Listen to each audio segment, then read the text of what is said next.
সুপ্রিয় শিক্ষার্থীবৃন্দ, তোমরা কেমন আছো? আশা করি সবাই ভালো আছো। অন ফেসবুক লাইভ ক্লাসে আমি Mohammad Farhad Hossain, instructor non tech, Dhaka polytechnic institute. আজকে আমি তোমাদের ডিপ্লোমা ইন ইঞ্জিনিয়ারিং এর দ্বিতীয় পর্বের ফিজিক্স বিষয়ের উপর প্রথম চ্যাপ্টার উপর ক্লাস করব। প্রথম চ্যাপ্টারের দ্বিতীয় অংশটুকু পড়াবো। চ্যাপ্টারের নাম থার্মোমিটার ও হিট ক্যাপাসিটি। তোমরা ধৈর্য সহকারে শুনবে যাতে তোমাদের কিছুটা কাজে লাগে। আজকের বিষয় হলো ফিজিক্স 2, থার্মোমিটার এবং হিট ক্যাপাসিটি এর দ্বিতীয় অংশ। আমরা এই চ্যাপ্টারে যা যা শিখবো তা হচ্ছে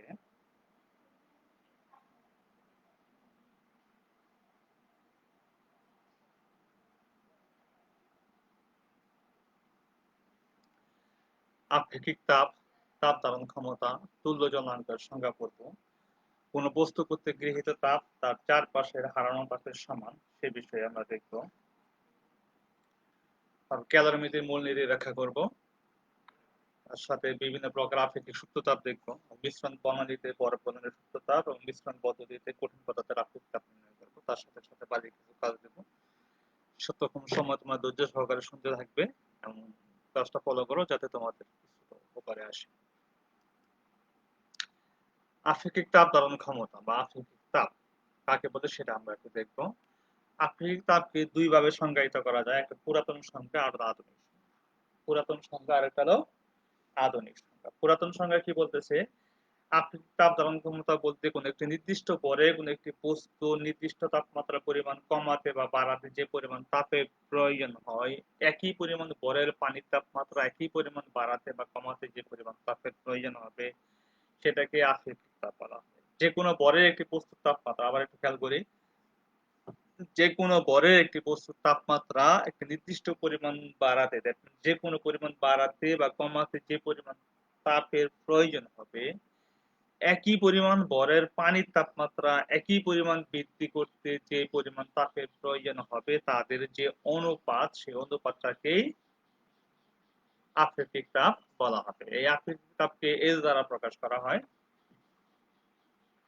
দ্যাট মিন্স আপেক্ষিক তাপ ধারণ ক্ষমতা এস ইজ ইকুয়াল টু, যদি আমরা বলি এম ভরের কোনো বস্তুর তাপমাত্রা টি ডিগ্রি বাড়াতে বা কমাতে প্রয়োজনীয় তাপ বাই এম ভরের পানির তাপমাত্রা টি পরিমাণ বাড়াতে বা কমাতে প্রয়োজনীয় যে তাপের প্রয়োজন, সেই পরিমাণ তাপটাকেই আপেক্ষিক তাপ বলা হয়। পুরাতন সংজ্ঞা আমরা কি কইলাম? যে কোনো ভরের একটি বস্তুর তাপমাত্রা যে কোনো পরিমাণ বাড়াতে বা কমাতে যে পরিমাণ তাপের প্রয়োজন হবে, একই ভরের পানির তাপমাত্রা একই পরিমাণ বাড়াতে বা কমাতে যে পরিমাণ তাপের প্রয়োজন হয়, তাদের যে এই দুইটা তাপের যে অনুপাত, সেই অনুপাতটাকেই আপেক্ষিক তাপ বলা হয়। দ্যাট মিন্স এম ভরের কোনো বস্তুর তাপমাত্রা টি পরিমাণ বাড়াতে যে পরিমাণ তাপের প্রয়োজন হবে, সেই পরিমাণ তাপকে এম ভরের পানির তাপমাত্রা টি পরিমাণ বাড়াতে যে পরিমাণ তাপের প্রয়োজন হবে, সেই তাপ দ্বারা ভাগ করলে পরে যে পাওয়া যাবে সেটাকে আপেক্ষিক তাপ বলা হয়। এটা হলো আমাদের পুরাতন সংজ্ঞা। আধুনিক সংজ্ঞায় বলতেছে একক ভরের কোনো বস্তুর তাপমাত্রা একক পরিমাণ বৃদ্ধি বা হ্রাস করতে যে পরিমাণ তাপের প্রয়োজন হবে সেটাকে তার আপেক্ষিক তাপ বলা হয়। আধুনিক সংজ্ঞা কি বলতেছে? যে একক ভরের কোনো বস্তুর তাপমাত্রা একক পরিমাণ বৃদ্ধি করতে বা হ্রাস করতে যে পরিমাণ তাপের প্রয়োজন হবে সেটাকেই আপেক্ষিক তাপ বলা হয়। পুরাতন সংজ্ঞায় পাইলাম যে কোনো ভরে কোনো বস্তুর তাপমাত্রা যে কোনো পরিমাণ বাড়াতে বা কমাতে যে পরিমাণ তাপের প্রয়োজন হবে, একই ভরের পানির তাপমাত্রা একই পরিমাণ বাড়াতে যে পরিমাণ তাপের প্রয়োজন হবে, তাদের যে অনুপাত, সেই দুইটা রাশির যে অনুপাত পাওয়া যাবে দুই পরিমাণ তাপের, তাদের যে অনুপাত হয় সেটাকে আপেক্ষিক তাপ বলা হবে। আধুনিক সংজ্ঞায় বলতেছে যে একক ভরে কোনো বস্তুর তাপমাত্রা একক পরিমাণ বা 1 ডিগ্রি বাড়াতে বা কমাতে যে পরিমাণ তাপের প্রয়োজন হবে সেটা হলো তার আপেক্ষিক তাপ। এসআই পদ্ধতিতে বা আমরা জানি যে এককের পদ্ধতি আছে তিনটা, সিজিএস, এফপিএস আর হলো এনকেএস, তারপরে আছে এসআই পদ্ধতি। এখন আমরা দেখবো এসআই পদ্ধতিতে আপেক্ষিক তাপের এককটা কি, এটা আমরা দেখব। ধরি কোন বস্তুর আপেক্ষিক তাপ যদি এস হয়, একটু কথা তার আমরা বলতে কি বুঝি, যে কোনো বস্তুর আপেক্ষিক তাপ এস হলে এটা তার আমরা বুঝি যে 1 কেজি ভরের পানিকে 1 কেজি ভরকে, কোন বস্তুর 1 কেজি ভরকে 1 কেলভিন তাপমাত্রা বৃদ্ধি করতে এস জুল তাপ লাগবে। এটা তার আমরা এই কথা বুঝি যে আপেক্ষিক তাপ বলতে আমরা বুঝি যে 1 কেজি কোন একটি বস্তুর 1 কেজি ভরকে ভরের তাপমাত্রা 1 কেলভিন বৃদ্ধি করতে এস জুল তাপের প্রয়োজন হবে, এটা বলতে আমরা এটা বুঝি। এটা বলতে আমরা কি বুঝতে, এখানে আমাদের যে কোনো ভর না বলি এম কেজি ভরের বস্তু তাপমাত্রা 1 কেলভিন বৃদ্ধি করতে কি হবে ms জুল তাপ লাগবে। m কেজি ভরের তাপমাত্রা বস্তুকে তাপমাত্রা ডেল থিটা ডিগ্রি সেলসিয়াস বৃদ্ধি করতে কত হবে ms ডেল থিটা জুল তাপ লাগবে। অর্থাৎ অন্যভাবে বলা যাবে এই তাপের পরিমাণ যদি h কল্পনা করি h is equal to বস্তুর ভর ইনটু আপেক্ষিক তাপ, ভর ইনটু আপেক্ষিক তাপ ইনটু তাপমাত্রার পার্থক্য। কোন বস্তু কর্তৃক গৃহীত বা বর্ধিত তাপের পরিমাণ h is equal to ms del theta. h is equal to কত h by m del theta. এখানে h টা হলো কি তাপ, তাপের একক কি জুল। আপেক্ষিক তাপ s is equal to কত h by m del theta পেলাম। এখানে h টা হলো তাপ, তাপের একক হলো জুল, আর m টা হলো বস্তুর ভর, একক হলো কেজি, আর ডেল থিটা এটার একক তাপমাত্রা, তাপমাত্রার বৃদ্ধি এটার একক হলো কেলভিন। দেখো আমরা কি পাইলাম কেলভিন। এসআই পদ্ধতিতে তাপের একক কি পাইলাম আপেক্ষিক তাপ একক joule per kelvin per joule per KG per kelvin, joule per KG per kelvin. ঠিক আছে, অর্থাৎ আপেক্ষিক তাপ এস এর একক হলো joule per KG per kelvin অথবা joule per KG per degree Celsius. এখন পানির আপেক্ষিক তাপ কত 4200 joule per KG per kelvin. পানির আপেক্ষিক তাপ হলো 4200 joule per KG per kelvin. এটা বলতে আমরা বুঝি যে 1 কেজি ভরের পানির তাপমাত্রা 1 কেলভিন বৃদ্ধি করতে 4200 জুল তাপের প্রয়োজন হবে। পানির আপেক্ষিক তাপ 4200 joule per KG per kelvin, আর সিডিএস পদ্ধতিতে 1 calorie per gram per degree Celsius, আর এসআই পদ্ধতিতে 4200 joule per KG per kelvin. এটা বলতে বুঝি 1 কেজি ভরের পানির তাপমাত্রা 1 কেলভিন বৃদ্ধি করতে 4200 জুল তাপের প্রয়োজন হবে। এসআই পদ্ধতিতে আমরা আপেক্ষিক তাপ এটা আমরা দেখো। এরপরে খেয়াল করি তাপ ধারণ ক্ষমতা। কোন বস্তুর তাপমাত্রা 1 ডিগ্রি বৃদ্ধি করতে যে পরিমাণ তাপের প্রয়োজন হয় তাকে ওই বস্তুর তাপ ধারণ ক্ষমতা। কোন বস্তুর তাপমাত্রা যে কোনো ভরের হোক, কোন বস্তুর তাপমাত্রা 1 ডিগ্রি, এখানে ভর ফ্যাক্টর নয়, যে কোনো ভরে কোন বস্তুর তাপমাত্রা 1 ডিগ্রি সেলসিয়াস বৃদ্ধি করতে যে পরিমাণ তাপের প্রয়োজন হয় তাকে ওই বস্তুর তাপ ধারণ ক্ষমতা বলা হয়। এটাকে সি দ্বারা প্রকাশ করা হয়ে থাকে। কি বললাম আমরা, কোন বস্তুর তাপমাত্রা 1 ডিগ্রি সেলসিয়াস বৃদ্ধি করতে যে পরিমাণ তাপের প্রয়োজন হয় তাকে ওই বস্তুর তাপ ধারণ ক্ষমতা বলা হয়ে থাকে। এটাকে সি দ্বারা প্রকাশ করা হয়। অর্থাৎ কোন বস্তুকে কিউ পরিমাণ তাপ দেওয়ায় যদি বস্তুটির তাপমাত্রা ডেল থিটা পরিমাণ বৃদ্ধি পায়, অর্থাৎ কোন বস্তুকে এম কিউ পরিমাণ তাপ দেওয়ায় যদি বস্তুর তাপমাত্রা ডেল থিটা পরিমাণ বৃদ্ধি পায়, তবে তাপ ধারণ ক্ষমতা c is equal to q by del theta. C is equal to q by del theta. একক কি হবে জুল পার কেলভিন অথবা জুল পার ডিগ্রি সেলসিয়াস। কিউটা হলো তাপ, তাপের একক জুল, আর ডেল থিটা তাপমাত্রা, এটা একক কেলভিন অথবা ডিগ্রি সেলসিয়াস। ধরি কোনো বস্তুর ভর m এবং আপেক্ষিক তাপ যদি s হয়, যদি কোনো বস্তুর ভর হলো m এবং আপেক্ষিক তাপ যদি s হয়, তো ওই বস্তুর তাপমাত্রা 1 ডিগ্রি বৃদ্ধি করতে প্রয়োজনীয় তাপ সমান সমান কত ms জুল। m ভরের কোনো বস্তুর তাপমাত্রা s, আপেক্ষিক তাপ যদি s হয়, তার তাপমাত্রা 1 ডিগ্রি সেলসিয়াস বৃদ্ধি করতে প্রয়োজনীয় তাপের পরিমাণ কত হবে ms জুল। অর্থাৎ তাপ ধারণ ক্ষমতা c is equal to ms joule. আর সিডিএস পদ্ধতিতে তাপ ধারণ ক্ষমতা হবে ms ক্যালোরি। তাপ ধারণ ক্ষমতা c is equal to ms joule, আর সিডিএস পদ্ধতিতে তাপ ধারণ ক্ষমতা হলো ms ক্যালোরি পাওয়া যাবে। এরপরে খেয়াল করো পানির সম বা পানির সম বা পূর্ণ জলাঙ্ক কাকে বলে। কোন বস্তুর তাপমাত্রা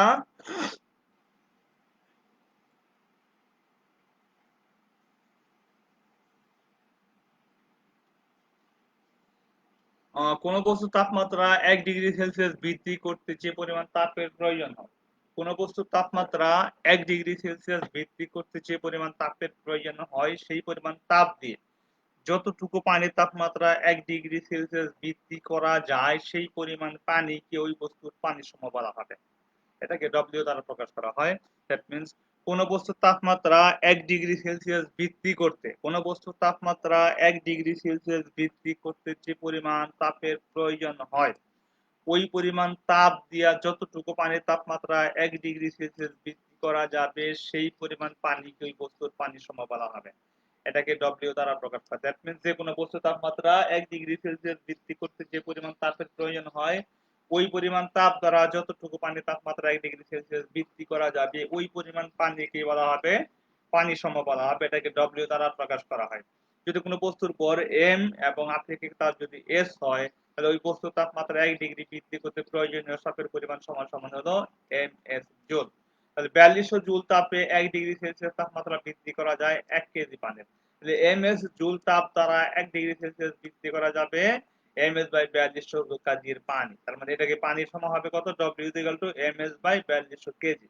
আবার সিজিএস পদ্ধতিতে যদি কল্পনা করি, তাহলে কোন বস্তুর ভর হলো m, আপেক্ষিক তাপ হলো s হলে তাপ ধারণ ক্ষমতা হবে ms ক্যালোরি। অপরদিকে পানির সম ms গ্রাম, কেননা ms ক্যালোরি তাপ দিয়ে ms গ্রাম পানি তাপমাত্রা 1 ডিগ্রি সেলসিয়াস বৃদ্ধি করা যায়। অর্থাৎ বলা যাবে তাপ ধারণ ক্ষমতা ও পানির সময়ের সংখ্যাগত মান একই, পার্থক্য শুধু এককে। পানির সম এবং তাপ ধারণ ক্ষমতা দুটার সংখ্যাগত মান একই, পানির পার্থক্য শুধু এককে। সিজিএস পদ্ধতিতে পানির সম হলো ms গ্রাম আর তাপ ধারণ ক্ষমতা হলো ms ক্যালোরি, দুটার সংখ্যাগত মান এক। এরপরে খেয়াল করো, কোন বস্তু কর্তৃক গৃহীত তাপ তার চারপাশের হারানো তাপের সমান। এটা বলতে আমরা কি বুঝি? কোন বস্তু কর্তৃক গৃহীত তাপ তার চারপাশের হারানো তাপের সমান, এটা কথা হচ্ছে কোন বলি পরীক্ষণের সময় আসে যে ভিন্ন তাপমাত্রা দুই বা ততোধিক বস্তু পরস্পরের সংস্পর্শে আসলে ভিন্ন তাপমাত্রার দুই বা ততোধিক বস্তু পরস্পরের সংস্পর্শে আসলে তাদের মধ্যে তাপের আদান প্রদান ঘটে। সেটা আমরা জানি যে দুইটা বস্তু ভিন্ন তাপমাত্রার বস্তু পরস্পরের সংস্পর্শে আসলে পরে তাদের মধ্যে কি হবে? তাপের আদান প্রদান ঘটবে। বেশি তাপমাত্রার বস্তুগুলো তাপ হারায় এবং কম তাপমাত্রার বস্তুগুলো তাপটা গ্রহণ করে। এখানে বলা যায় যে বস্তু তাপ হারায় এবং তার চারপাশের বস্তুই তার তাপটা সেটা গ্রহণ করে। যদি একটি পাত্রে পানি পড়তেছে, বলে নিলাম একটা পাত্রের মধ্যে পানি আমরা কি করতেছি? বয়েল করতেছি। এই ক্ষেত্রে পাত্র এবং পাত্রে রাখা পানির বাষ্প করে চারদিকে ছড়িয়ে পড়তেছে, অর্থাৎ ফুটন্ত পানি তাপ হারাচ্ছে এবং তার পার্শ্ববর্তী বায়ুমণ্ডল সেই তাপটা গ্রহণ করতেছে। বায়ুগুলো তাপমাত্রা সমান না হওয়া পর্যন্ত উচ্চ তাপমাত্রার বস্তু থেকে নিম্ন তাপমাত্রার বস্তুতে তাপটা প্রবাহিত হয়। শক্তি সংরক্ষণ সূত্র অনুসারে বেশি তাপমাত্রার বস্তুগুলো যে পরিমাণ তাপ হারায় এবং কম তাপমাত্রার বস্তুগুলো সেই পরিমাণ তাপটা গ্রহণ করে। কোন বস্তু কর্তৃক গৃহীত তাপ তার চারপাশের হারানো তাপের সমান। এটাই হবে ক্যালোরিমিটার মূলনীতি বলা হয়ে থাকে। এরপরে খেয়াল করে ক্যালোরিমিটার মূলনীতি।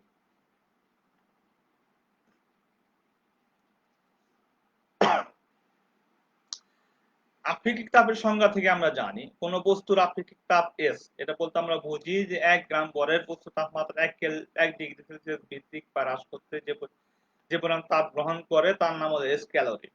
কোন বস্তুর আপেক্ষিক তাপ S, এটা বলতে আমরা বুঝি যে 1 গ্রাম ভরের বস্তু তাপমাত্রা 1 ডিগ্রি সেলসিয়াস বৃদ্ধি বা হ্রাসের জন্য প্রয়োজনীয় তাপ সেটা হলো S ক্যালোরি। অর্থাৎ m গ্রাম ভরের বস্তু তাপমাত্রা 1 ডিগ্রি সেলসিয়াস বৃদ্ধি বা হ্রাসের জন্য প্রয়োজনীয় তাপের পরিমাণ কত হবে? ms calorie.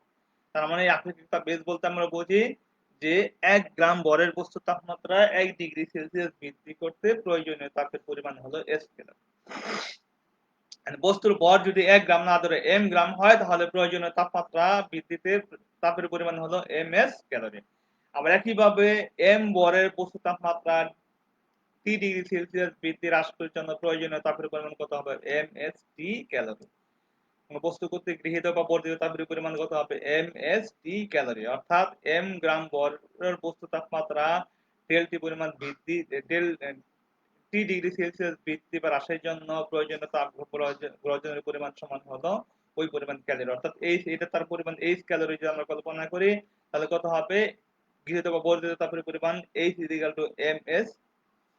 অর্থাৎ বস্তুর ভর ইনটু আপেক্ষিক তাপ ইনটু তাপমাত্রার পার্থক্য। অর্থাৎ কোন বস্তু কর্তৃক গৃহীত বা বর্জিত তাপের পরিমাণ। আমরা যদি ক্যালকুলেশন করি, কোন বস্তু কর্তৃক গৃহীত বা বর্জিত তাপের পরিমাণ যদি আমরা ক্যালকুলেশন করতে চাই, তাহলে সেই তাপের পরিমাণ কত হবে? বস্তুর ভর ইনটু আপেক্ষিক তাপ ইনটু তাপমাত্রার পার্থক্য। অর্থাৎ h ms ডেল t অথবা ডেল থিটা, যেটাই বলি না কেন। এখন যদি তাপ গ্রহণ বা বর্ধনের পূর্বে কোনো বস্তু তাপমাত্রা T2 ডিগ্রি সেলসিয়াস থাকে, তাপ গ্রহণের পর তাপমাত্রা যদি T1 ডিগ্রি হয়, তাহলে তাপমাত্রা পার্থক্য T2 মাইনাস T1 হবে। বস্তু তাপ গ্রহণ বা বর্ধনের পরিমাণ কত হবে? H ms T1 মাইনাস, তার মানে কি বস্তুর ভর ইনটু আপেক্ষিক তাপ ইনটু তাপমাত্রার পার্থক্য। এটা হবে কি আমাদের তাপমাত্রার পার্থক্য, এত ক্যালোরি হবে। এটাই হলো ক্যালভিনোমিটারের মূল নীতি। এরপরে খেয়াল করো সুপ্ত তাপ। সুপ্ত তাপ, সুপ্ত মানে কি লুকায়িত থাকে। আমরা জানি কোন একটা বস্তুকে যদি তাপ দেওয়া হয় তাহলে তার তাপমাত্রা বৃদ্ধির মাধ্যমে তাপের বহিঃপ্রকাশ ঘটে। আমরা জানি স্বাভাবিকভাবে কোন একটা বস্তুকে তাপ দিলে পরে তার তাপের বহিঃপ্রকাশটা বিবিধভাবে প্রকাশ পায়। তার প্রথমত আমরা দেখতে পাই তার তাপমাত্রা বৃদ্ধি পায়। কিন্তু বস্তুর অবস্থা পরিবর্তনের ক্ষেত্রে কোন বস্তুর অবস্থা পরিবর্তনের ক্ষেত্রে দেখা যায় যে একটা বস্তুকে তাপ দেওয়া হচ্ছে কিন্তু তার তাপমাত্রা বৃদ্ধি পাচ্ছে না। দ্যাট মিনস ওই তাপটা লুকায়িত অবস্থায় থেকে যাচ্ছে, সুপ্ত অবস্থায় থেকে যাচ্ছে। ওই তাপটা বস্তুর অবস্থা পরিবর্তনের ক্ষেত্রে ব্যয়িত হচ্ছে। ওই তাপটা বস্তুর অবস্থা পরিবর্তনের ক্ষেত্রে ব্যয়িত হচ্ছে। যতক্ষণ না পর্যন্ত অবস্থা পরিবর্তন পুরোপুরি সংঘটিত না হবে ততক্ষণ পর্যন্ত তার তাপমাত্রা প্রকাশ পায় না। দ্যাট মিনস তাপের বহিঃপ্রকাশ ঘটে না। দ্যাট মিনস ওই তাপটা লুকায়িত অবস্থায় থেকে যায় বা সুপ্ত অবস্থায় থেকে যায়। এই জন্য ওই তাপটাকে বলা হয় সুপ্ত তাপ বলা হয়ে থাকে।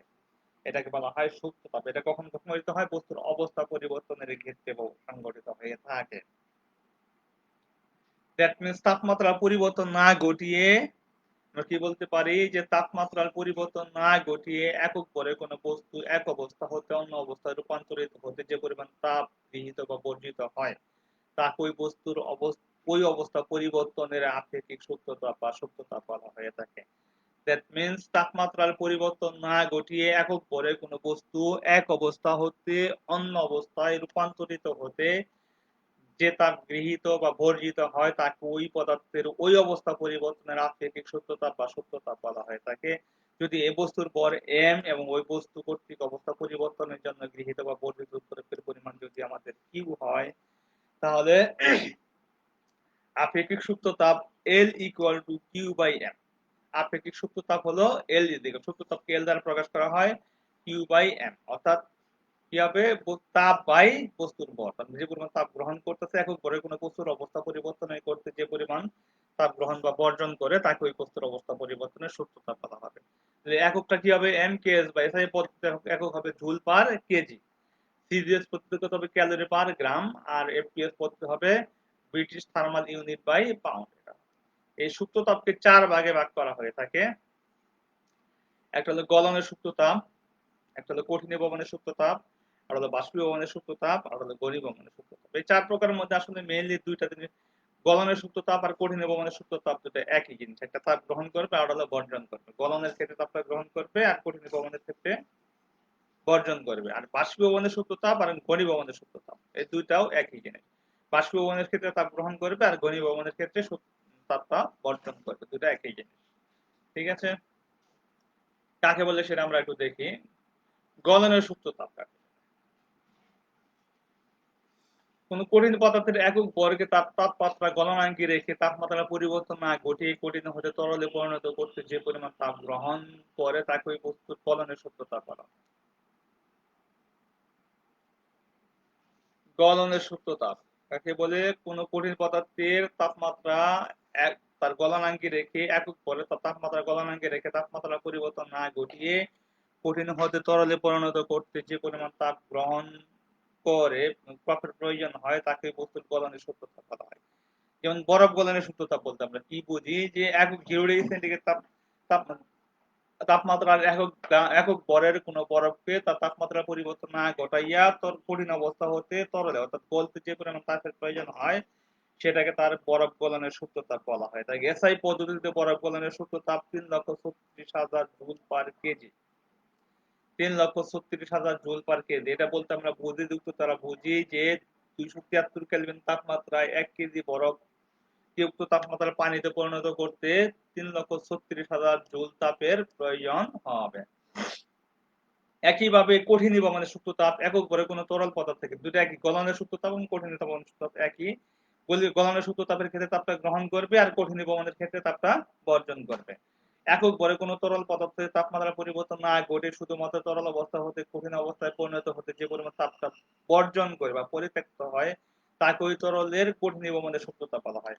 যেমন পানির কঠিনীভবনের সূত্র তাপ কত? 3,36,000 জুল পার কেলভিন। গলনের সূত্র তাপ কত? 3,36,000 জুল পার কেলভিন। একই দুটো একই জিনিস।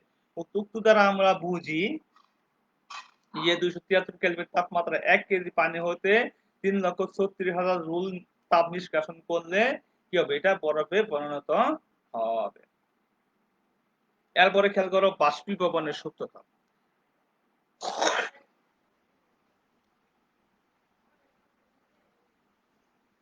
একক ভরের তরল পদার্থ তার স্ফুটনাঙ্কে রেখে তাপমাত্রা পরিবর্তন না ঘটিয়ে শুধুমাত্র তরল হতে বাষ্পে পরিণত করতে যে পরিমাণ তাপের প্রয়োজন হয় তাকে ওই তরলের বাষ্পীভবনের সূত্র তাপ বলা হয়ে থাকে।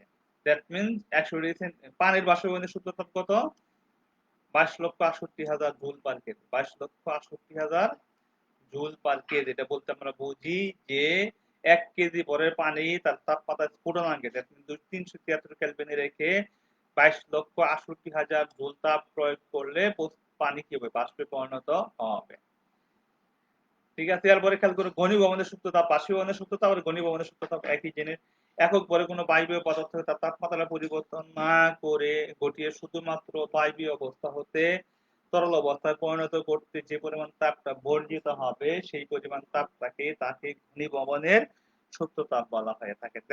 দেখো পানির ঘনীভবনের সূত্র তাপ, জলীয় বাষ্পের ঘনীভবনের সূত্র তাপ কত? 22,68,000 জুল পার কেজি। দুটো একই জিনিস, কিন্তু এখানে পানির বাষ্পীভবনের সূত্র তাপ আর জলীয় বাষ্পের ঘনীভবনের সূত্র তাপ 22,68,000 জুল।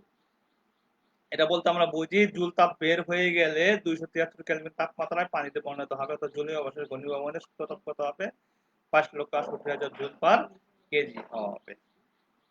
ঠিক আছে, এটা আমরা পাইলাম। আমরা কি দেখলাম এখানে? বাষ্পীভবনের সূত্র তাপ, ঘনীভবনের সূত্র তাপ দেখলাম, তারপর গলনের সূত্র তাপ আমরা দেখলাম, সূত্র তাপ করলে সেটা আমরা দেখলাম। এরপরে খেয়াল করো মিশ্রণ পদ্ধতিতে বরফ গলনের সূত্র তাপ কিভাবে নির্ণয় করা যায় সেটা আমরা একটু দেখব। মিশ্রণ পদ্ধতিতে ক্যালোরিমিটারের সাহায্যে। ক্যালোরিমিটার, প্রথমে আমাদের জিনিসটা জানতে হবে ক্যালোরিমিটার কি জিনিস। ক্যালোরিমিটার মেইনলি তামার তৈরি একটি পাত্র। ক্যালোরিমিটার মেইনলি তামার তৈরি একটি চুঙাকৃতির পাত্র। এই পাত্রের মধ্যে একটি একই পদার্থের তৈরি একটি নাড়ানি থাকে, নাড়ানি নিচে জালি যুক্ত করা থাকে। টোটাল এই ক্যালোরিমিটারকে একটি তাপ নিরোধক বাক্সের মধ্যে স্থাপন করা হয়, যাতে বাইরে থেকে এমন ঢাকনা দ্বারা ঢেকে দেওয়া হয় যাতে বাইরে থেকে তাপের আদান প্রদান না হতে পারে। ঢাকনার মধ্যে দুইটা ছিদ্র থাকে, এক ছিদ্র দিয়ে নাড়ানি প্রবেশ করানো থাকে, আরেক ছিদ্র দিয়ে থার্মোমিটার প্রবেশ করানো থাকে। কার্য পদ্ধতি কিভাবে আমরা কাজ করি, এটা মোটামুটি আমাদের ক্যালোরিমিটার একটা ছবি দেওয়া হয়েছে। ক্যালোরিমিটারের কিভাবে আমরা কাজটা করব, প্রথমে একটি নাড়ানি সহ নাড়ানি নিচে প্রান্তে সরু তারে একটি জাল যুক্ত করি এবং একটি পরিষ্কার ক্যালোরিমিটার নেই, নিয়ে নাড়ানির সহ ক্যালোরিমিটার কি ভর করি, এর ভর নির্ণয় করি। প্রথমে একটি পরিষ্কার নাড়ানি যুক্ত ক্যালোরিমিটার নিয়ে পরিষ্কার করে শুষ্ক অবস্থায় ক্যালোরিমিটারে ভর নির্ণয় করি। অতঃপর ক্যালোরিমিটারে 2/3 কক্ষ তাপমাত্রা পানি বা 2/3 কক্ষ তাপমাত্রা থেকে তাপমাত্রা পানি দ্বারা পূর্ণ করে দ্বিতীয়বার ভর নির্ণয় করবে। দ্বিতীয় ভর থেকে প্রথম ভর বাদ দিলে কি পাওয়া যাবে? পানির ভর পাওয়া যাবে। অতঃপর ক্যালোরিমিটারকে একটি তাপ নিরোধক বাক্সের মধ্যে স্থাপন করব। স্থাপন করে সুবেদী থার্মোমিটারের সাহায্যে পানি এবং ক্যালোরিমিটারের প্রাথমিক তাপমাত্রা নির্ণয় করি। এখন কয়েক টুকরা পরিষ্কার বরফ চুষ কাগজ দ্বারা শুষ্ক করে তাড়াতাড়ি ক্যালোরিমিটারের পানিতে ফেলে দেই এবং ফেলে দিয়ে ঢাকনা দ্বারা ঢেকে দিই। আলোকের সাহায্যে জাল দ্বারা টুকরো গুলোকে সর্বদা পানির নিচে রেখে আস্তে আস্তে নাড়তে থাকি। এই অবস্থায় বরফ গলতে থাকে, পানির তাপমাত্রা ক্রমশ কমতে থাকে। সমস্ত বরফ গলে যাওয়ার পর থার্মোমিটার দ্বারা মিশ্রণের তাপমাত্রা নির্ণয় করি এবং পানি কক্ষ তাপমাত্রা ফিরে আসলে পানি সহ ক্যালোরিমিটারের ভর নির্ণয় করে। তৃতীয় ভর থেকে দ্বিতীয় ভর বাদ দিলে কি হবে? গলিত বরফের ভর পাওয়া যাবে। মোটামুটি আমাদের এটা হলো কার্য পদ্ধতি। হিসাব করি আমরা কিভাবে হিসাব গণনা করি খেয়াল করি আমরা। প্রথমে আমরা ক্যালোরিমিটারের ভর নির্ণয় করি, যার ভরটা হলো m গ্রাম।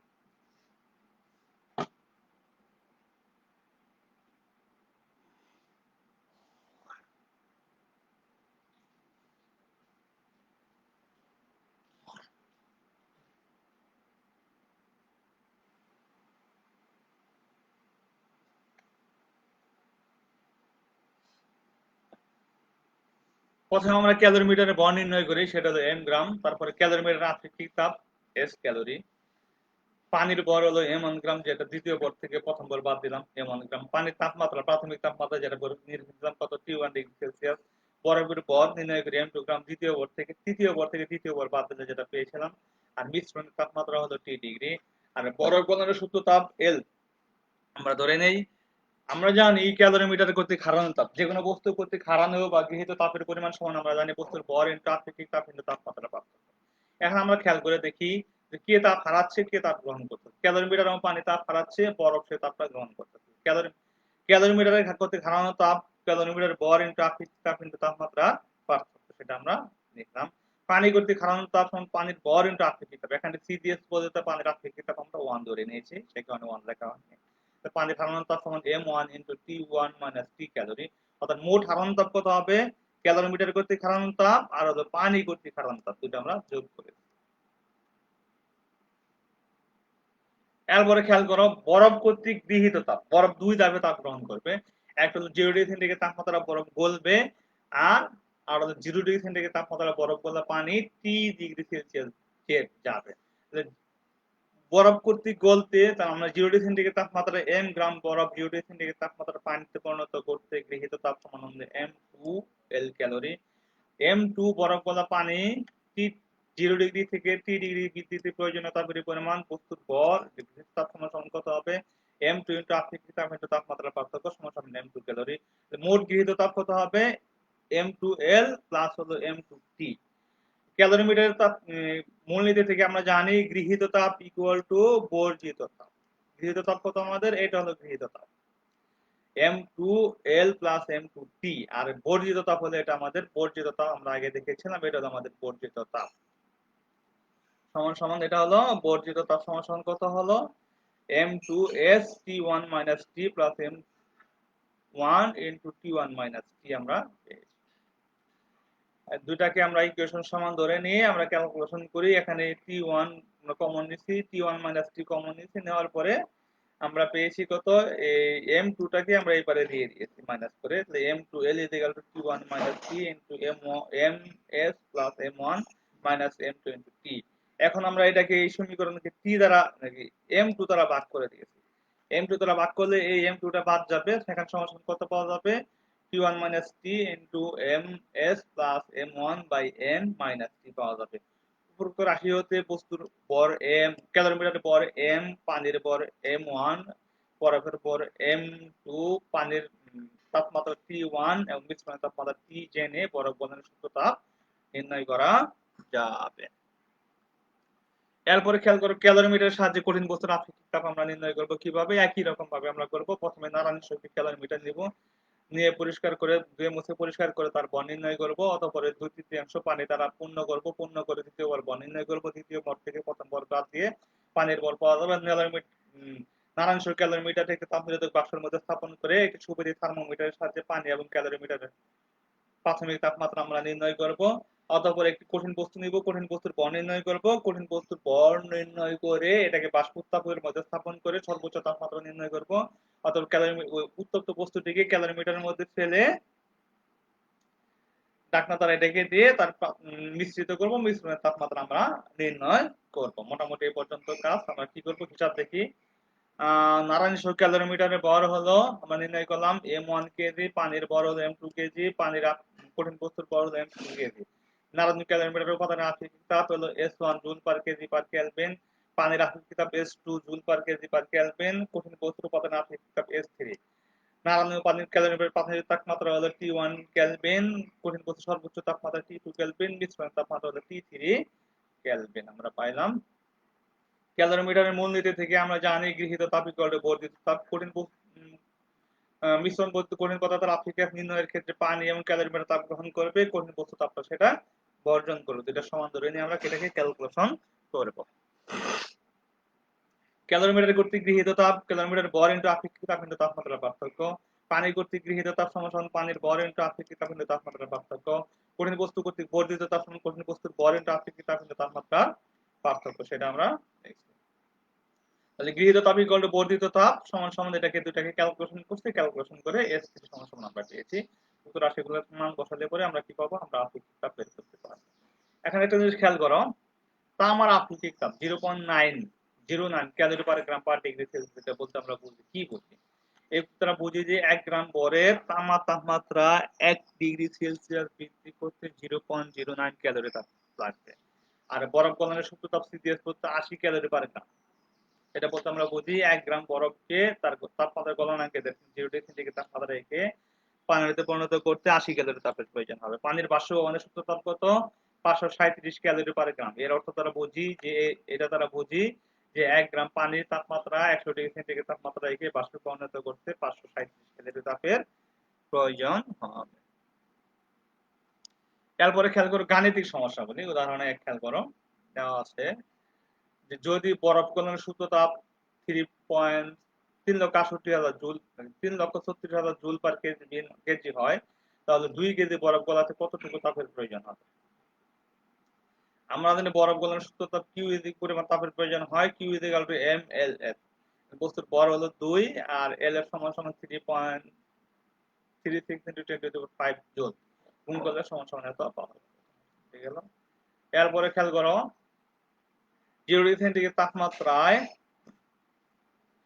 0.3 কেজি বরফ 100 ডিগ্রি সেন্টিগ্রেড তাপমাত্রায় বাষ্পে পরিণত করতে কতটুকু তাপের প্রয়োজন হবে? বরফ গলনের সূক্ষ্ম তাপ দেওয়া আছে 3.36 × 10⁵ জুল পার কেজি, পানির আপেক্ষিক তাপ 4.2 × 10⁻³ জুল পার কেজি, পানির বাষ্পীভবনের সূক্ষ্ম তাপ 2.26 × 10⁻³ জুল পার কেজি দেওয়া আছে।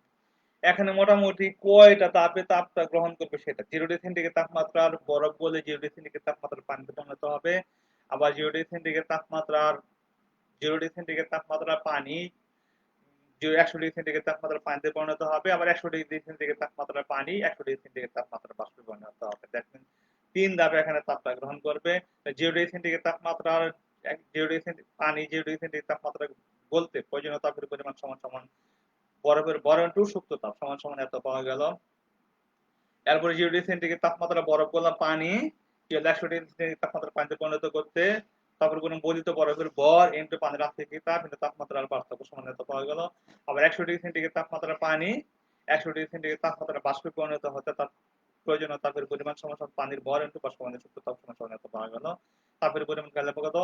Q1 Q2 Q3 তিনটাকে যোগ করে আমরা এটা পেলাম। এটাই হলো আমাদের বরফ প্রয়োজনীয় তাপের পরিমাণ। মোটামুটি আরো কয়েকটা প্রবলেম দেওয়া আছে, তোমরা সেই প্রবলেমগুলো বাড়িতে বসে ক্যালকুলেশন করার চেষ্টা করবে যাতে তোমাদের কিছুটা কাজে লাগে। আজকে মোটামুটি এ পর্যন্তই শেষ। আগামী ক্লাসে আমরা পড়বো হলো পদার্থের উপরে তাপের প্রভাব। আর এই ভিডিওটি যদি তোমরা পুনরায় দেখতে চাও তাহলে দক্ষতা বাতায়ন বা www.skill.gov.bt তে ভিজিট করো। সে পর্যন্ত সবাই ভালো থাকো, সুন্দর থাকো এই প্রত্যাশা এখানে শেষ করছি। ধন্যবাদ সবাইকে।